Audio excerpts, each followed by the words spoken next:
We've told you before about break-ins in DeKalb County. But we all know it's different when it happens to you. Well, this time it happened to our own Tom Haynes and a neighbor, both hit by burglars. Tom, crime hit home for you this morning, didn't it? Yeah, Russ and Amanda, just when you think it won't happen to you, it does. We've been covering home break-ins in DeKalb County for the past few weeks, but I never expected to be a victim myself. And since you've shared your stories with us, I thought it only fair to share mine. As you can see, I have somebody living right next door to me, and both of us were broken into. Shock doesn't begin to describe what I felt returning home from taking my visiting father to the airport. I mean, look at this.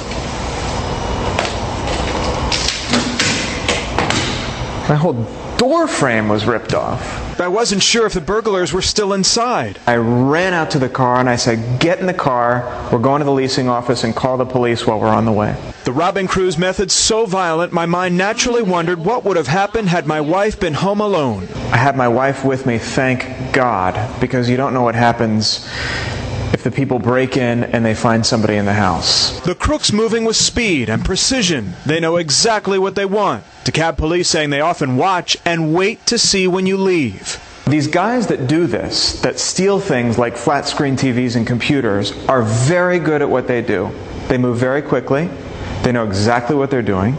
My next-door neighbor, Eric Breyer, also targeted, the crooks zeroing in on Eric's flat screen and his computer. That's all they were after. They left my wife's jewelry. I got 2 wedding rings in the house, and they didn't touch any of the jewelry. They didn't look like they went into the bedrooms. They just went straight for the electronics. DeKalb police say this area off East Rock Springs and Briarcliff Road has seen more than a dozen break-ins in the past few months. I can't believe this happened to me.